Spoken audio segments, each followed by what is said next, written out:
Pemirsa, pengacara Hotman Paris Hutapea kembali muncul ke publik di sebuah rumah sakit di Jakarta menggunakan kursi roda. Hotman menyatakan mundur sebagai kuasa hukum ex-Jampitsus Febri Adriansyah dengan alasan kesehatan. Inilah penampilan terbaru Hotman Paris di Rumah Sakit Medistra Jakarta. Hotman mengaku sedang menjalani pengobatan atas penyakit yang ia alami saat ini. Dalam keadaan saat ini, Hotman menyatakan mundur sebagai kuasa hukum ex-Jampitsus Febri Adriansyah yang menjadi tersangka kasus dugaan TPPU. Hotman mengaku pengunduran dirinya murni atas alasan kesehatan, karena ia akan berobat ke luar negeri. Kan saya ceritanya begini, saya tanggal sebelumnya ke sini Bu ya, sebelum operasi. Jadi pagi ini saya kesakitan lagi di apa tadi namanya itu Bu? Di bagian pinggang bawahnya. Bagian pinggang bawah. Kan saya ceritanya begini, saya tanggal sebelumnya ke sini Bu ya, sebelum operasi di Singapura ya. Iya. Saya tanggal di awal Juli saya sudah bolak-balik ke Medistra, termasuk Ibu Dokter Teni yang ngerawat. Terus saya akhirnya operasi saraf kejepit di rumah sakit di Singapura, di Novena, dan akhirnya dioperasi di bius total 2 malam opname, harusnya 4 malam opname, tapi seperti biasa aku raja bandel, baru 2 malam aku kabur ke Hilton Hotel di Singapura, padahal dokternya marah, nggak boleh. Terus menurut dokter di sana 2 minggu nggak boleh kerja. Anda tahu kan saya kerja 2 minggu ini, yang Anda tahu lah kasusnya kan. Ya akhirnya makin parah. Aku sangat khawatir, katanya kalau takut jadi lumpuh karena selama 2 bulan kan saraf gua itu ke kaki.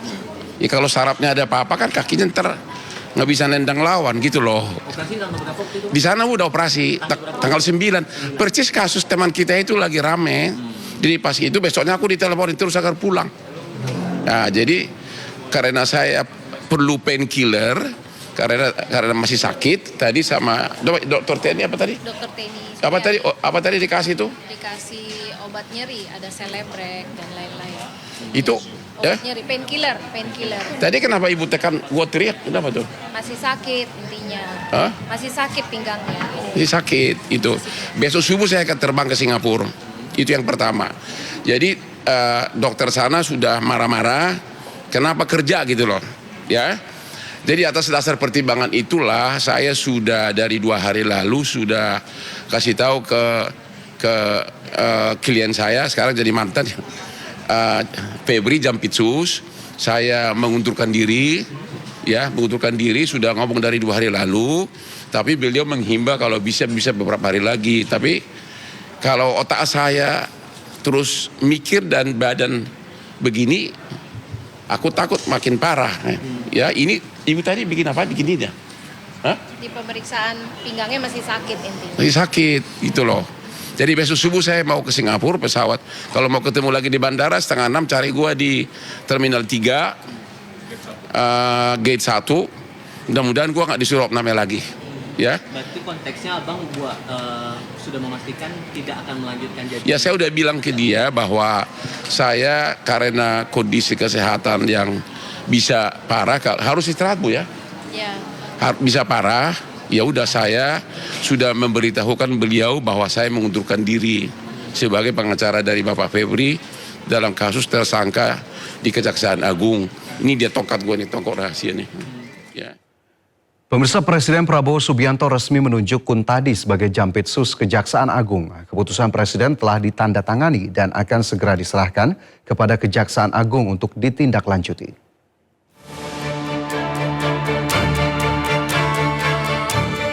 Presiden Prabowo Subianto resmi menunjuk Kuntadi sebagai Jaksa Agung Muda Bidang Tindak Pidana Khusus atau Jampitsus Kejaksaan Agung, menggantikan Febri Adriansyah yang tersandung kasus korupsi. Pengangkatan itu dilakukan setelah Prabowo menandatangani keputusan Presiden atau Kepres sesuai usulan Jaksa Agung ST Burhanuddin. Menteri Sekretaris Negara Prasetyo Hadi mengatakan Kepres tersebut telah ditandatangani Presiden dan akan segera diserahkan kepada Kejaksaan Agung untuk ditindaklanjuti. dapat kami informasikan bahwa kemarin Bapak Presiden telah menandatangani Kepres sesuai dengan hasil dari tim penilai akhir sebagaimana mengacu kepada surat usulan dari Jaksa Agung yang kemudian rencananya hari ini akan kami tindak lanjuti secara administratif untuk nantinya petikan dari Kepres tersebut kami kirimkan kepada instansi terkait, dalam hal ini Jaksa Agung. Kuntadi diusulkan menggantikan Febri Adriansyah yang sebelumnya mengundurkan diri dari jabatan Jampitsus.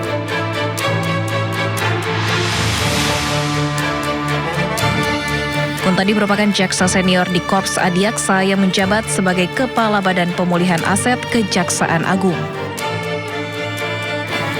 Tim Liputan iNews melaporkan. Ex-Wamentan Sudaryono dilantik sebagai Kepala Badan Gizi Nasional menggantikan Nani S. Deang yang mengundurkan diri karena alasan kesehatan. Sudaryono dilantik langsung oleh Presiden Prabowo di Istana.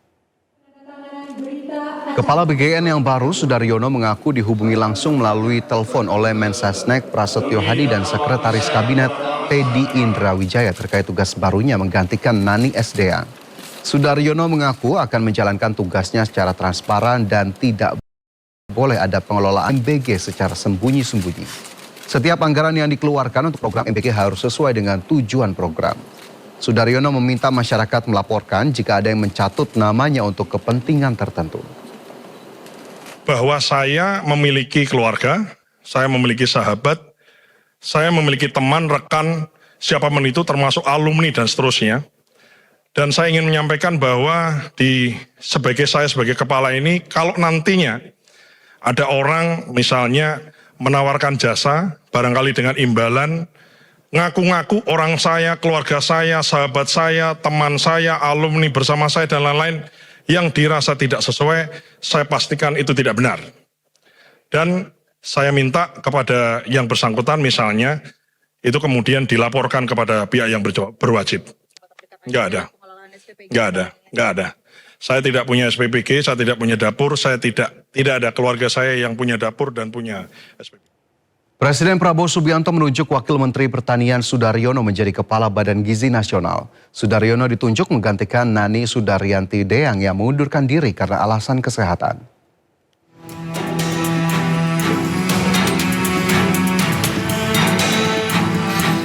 Sudaryono melepas jabatannya sebagai Wakil Menteri Pertanian dan menggantikan Nanik Sudaryati Deang yang mengundurkan diri sebagai Kepala Badan Gizi Nasional.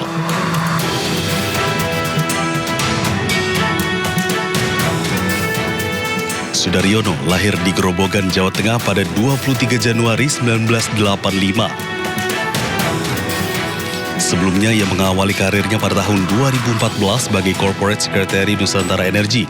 Pada tahun 2019 ia juga menjabat CEO PT Nusantara Telematic System. Di tahun 2020 ia dipercaya menjadi Chairman PT Sahabat Sejati Sejahtera Pharma. Di tahun yang sama ia juga menjadi Wakil Sekretaris Jenderal Partai Gerindra. Selanjutnya tahun 2025 karir Sudaryono sebagai Komisaris PT Pupuk Indonesia. Selain menjadi Wakil Menteri, Sudaryono juga aktif di sejumlah organisasi. Ia merupakan Ketua Umum Himpunan Kerukunan Tani HKTI, Ketua Umum Tani Merdeka Indonesia TMI, Ketua Umum Asosiasi Pedagang Pasar Seluruh Indonesia APPSI, Ketua Dewan Pembina DPP Pedagang Pejuang Indonesia Raya PAPERA. Diketahui Sudaryono ditunjuk sebagai Kepala Badan Gizi Nasional karena pengalamannya, di mana pengalaman Sudaryono sebagai Wamentan berkaitan dengan gizi. Pemirsa, mengapa Wali Kota New York menolak kehadiran Perdana Menteri Israel ke kota tersebut? Simak dialognya usai jeda berikut ini, tetaplah di Indosiar.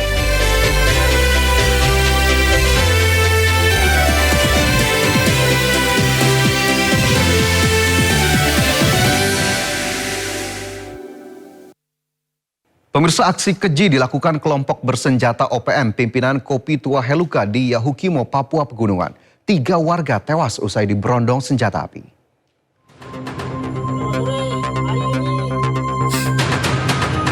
Peristiwa keji terjadi di sekitar Jalan Trans Papua, Distrik Serdala, Kabupaten Yahukimo, Papua Pegunungan.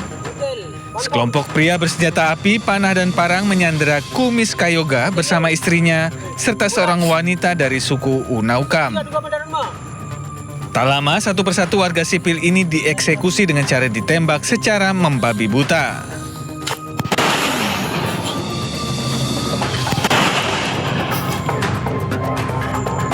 Korban yang bersimbah darah akhirnya tersungkur dan meregang nyawa.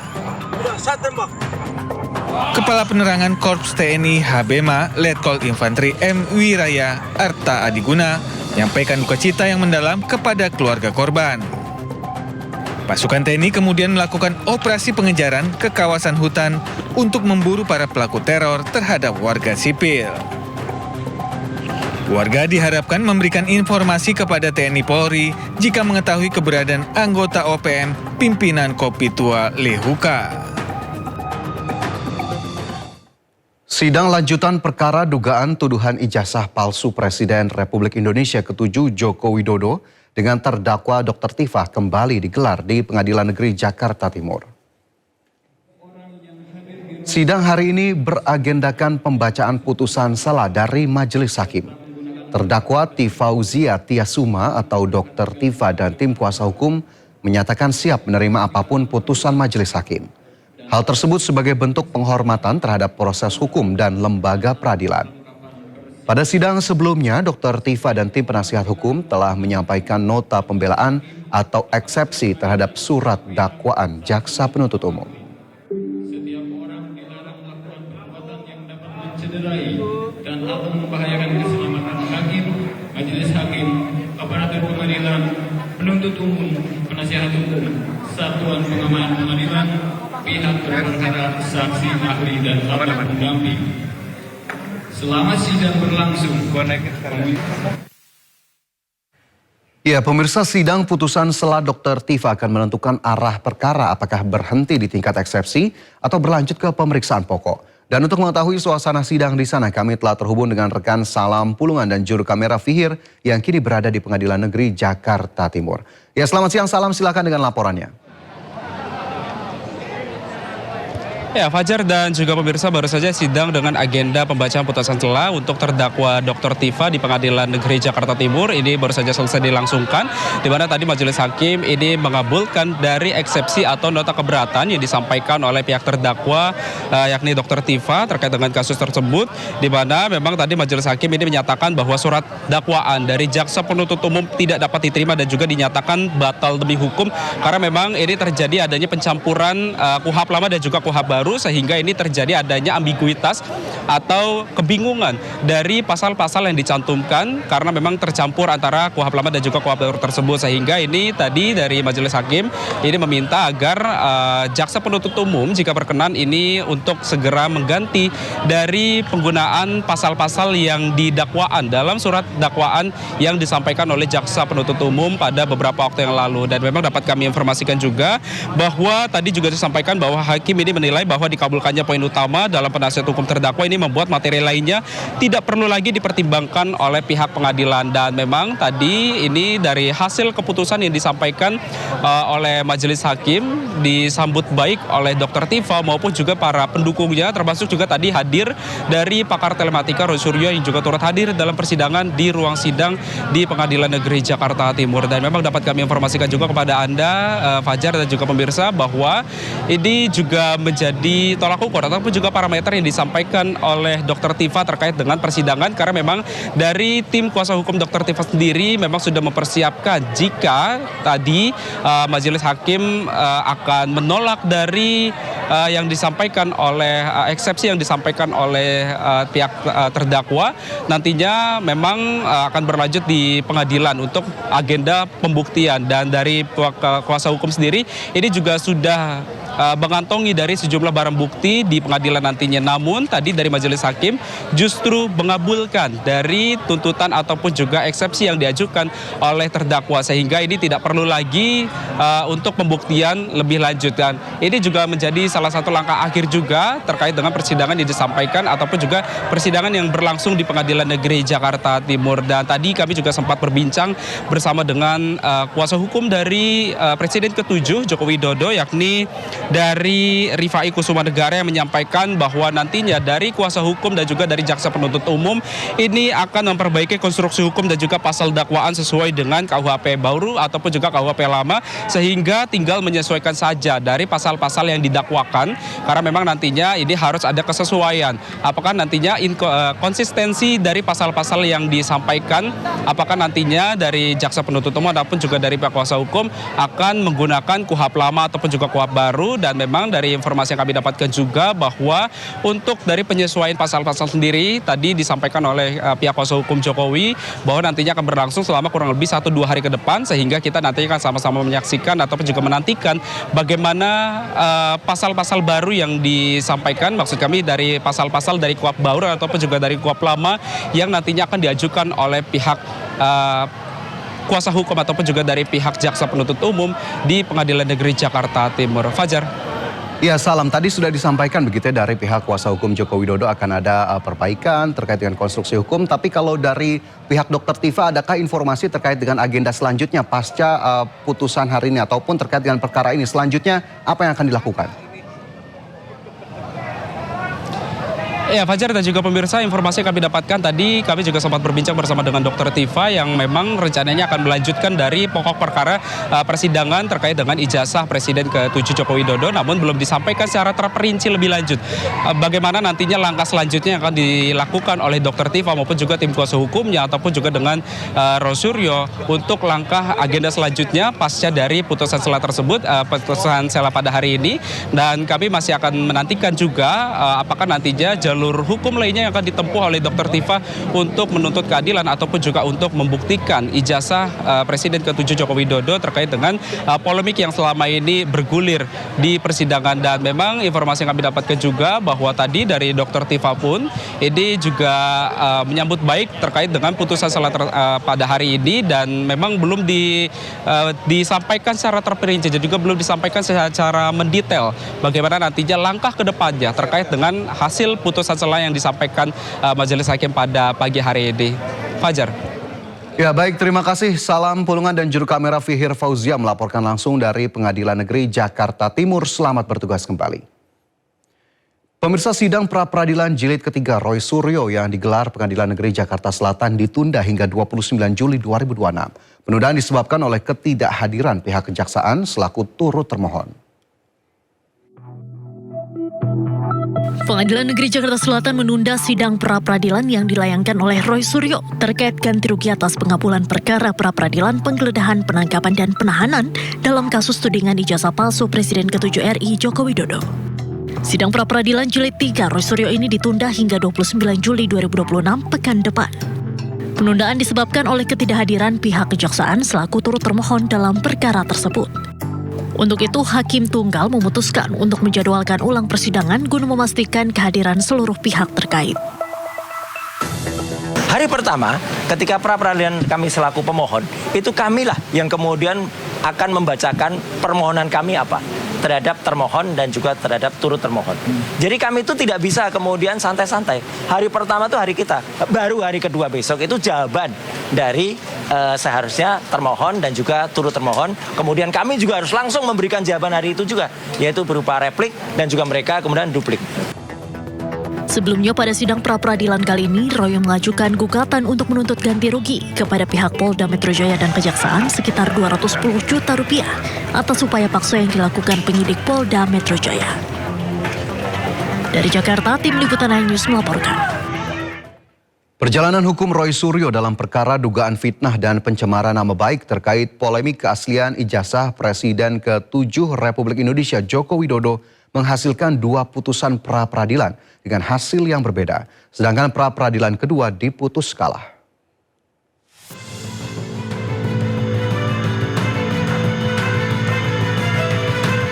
Perjalanan hukum Roy Suryo dalam perkara dugaan fitnah dan pencemaran nama baik terkait polemik keaslian ijazah Presiden RI ke-7 Joko Widodo menghasilkan 2 putusan pra-peradilan dengan hasil yang berbeda. Dalam permohonan pertama pada putusan yang dibacakan 7 Juli 2026, Roy Suryo memperoleh kemenangan. Hakim menyatakan penggeledahan, penangkapan, dan penahanan Roy Suryo tidak sah. Dalam amar putusan lainnya, hakim juga membebankan biaya perkara kepada termohon dengan jumlah nihil. Tentu saja, sama seperti tadi yang Bang Refli sampaikan, kita yang pertama patut bersyukur kepada Tuhan Yang Maha Kuasa, Allah Subhanahu wa Ta'ala, yang telah dengan secercah harapannya memberikan kita semangat, memberikan kita asa, memberikan kita niat untuk memperbaiki hukum negeri.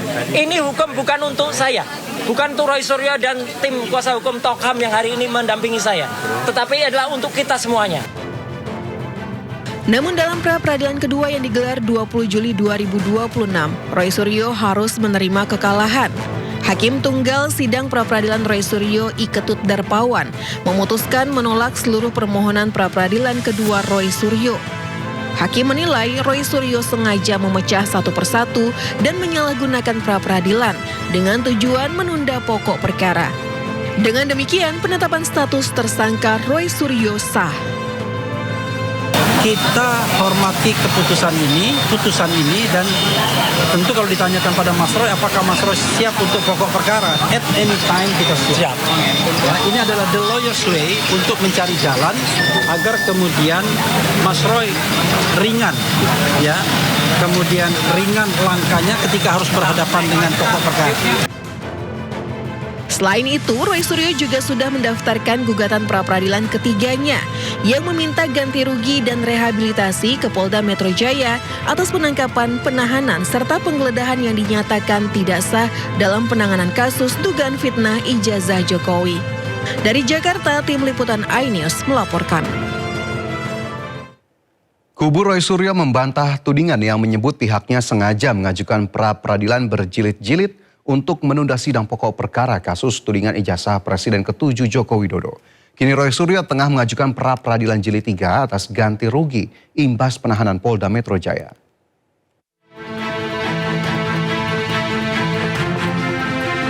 Kuasa hukum Roy Suryo, Refli Harun, menanggapi tuduhan bahwa pihaknya sengaja menunda-nunda pokok perkara kasus tudingan ijazah palsu Presiden ke-7 Joko Widodo.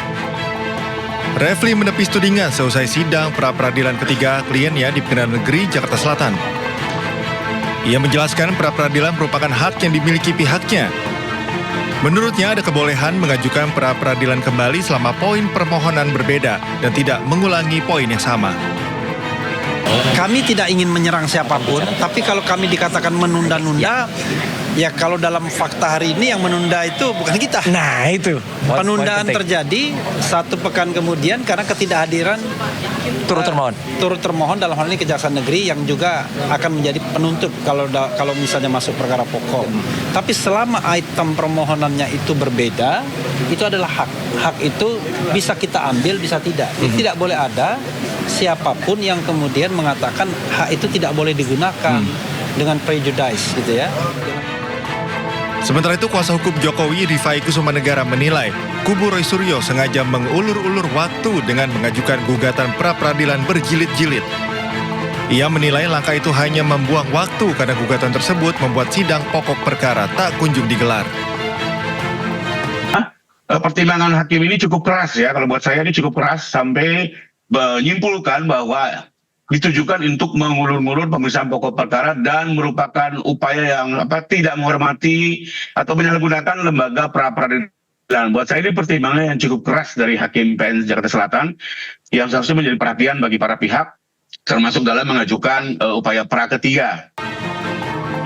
Sidang pra-peradilan jilid 3 yang diajukan kubu Roy Suryo atas ganti kerugian imbas penahanan Polda Metro Jaya ditunda hingga pekan depan karena pihak kejaksaan tak menghadiri persidangan. Dari Jakarta, Tim Liputan iNews melaporkan. Pengadilan Negeri Jakarta Pusat kembali menggelar sidang gugatan terkait keabsahan legalisir ijazah Joko Widodo dengan agenda mediasi ketiga. Sejumlah rektor UGM yang menjadi tergugat memilih tidak hadir. Sidang gugatan terkait keabsahan legalisir ijazah Joko Widodo memasuki agenda mediasi ketiga. Dalam kesempatan ini, Rektor UGM Ova Amelia, Prof. Naim, dan Prof. Budiadi selaku tergugat 7 hingga 9 tidak hadir. Sikap mereka yang memilih absen baik secara offline maupun online dinilai tidak mempunyai itikat baik untuk menyelesaikan persoalan. Dalam mediasi tersebut, penggugat ingin memastikan apakah tergugat benar-benar pihak yang menandatangani legalisir ijazah Jokowi untuk pencalonan wali kota Solo hingga Presiden Republik Indonesia. Pimpinan fakultas yang melegalisir ijazah.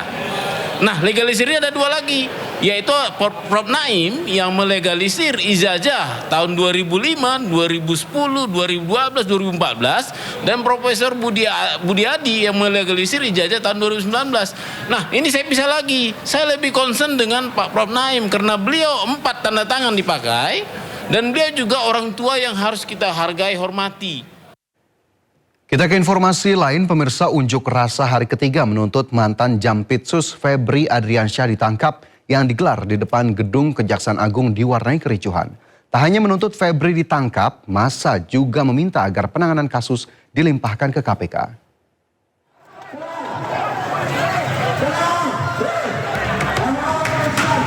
Unjuk rasa hari ketiga di depan Gedung Kejaksaan Agung Republik Indonesia, Kebayoran Baru, Jakarta Selatan pada Rabu sore diwarnai kericuhan. Kericuhan bermula saat petugas kepolisian berupaya menghalangi massa aksi dari jaringan intelektual hukum nasional melakukan pembakaran ban dan poster.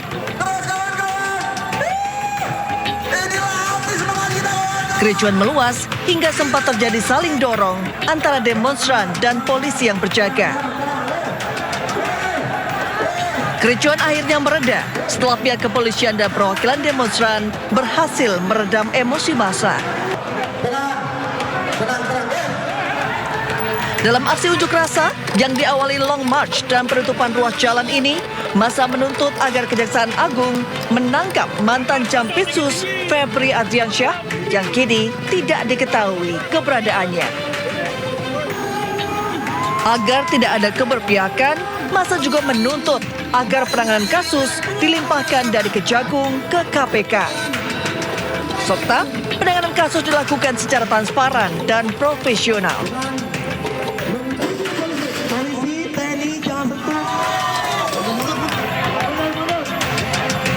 Seruan aksi menuntut ditangkapnya mantan Jampitsus Febri Adriansyah terus bergulir sejak penanganan kasus dugaan korupsi dan TPPU yang menjerat Febri diambil alih dari Kortas Tipikor Polri ke Kejaksaan Agung. Sebelumnya 2 hari beruntun, Gedung Kejaksaan Agung digeruduk aliansi mahasiswa. Sehari sebelumnya, yakni pada Senin sore, aksi unjuk rasa mahasiswa di Kejagung berakhir ricuh. Massa beberapa kali berusaha merangsek ke dalam gedung Bundar Kejagung, namun dihalau petugas.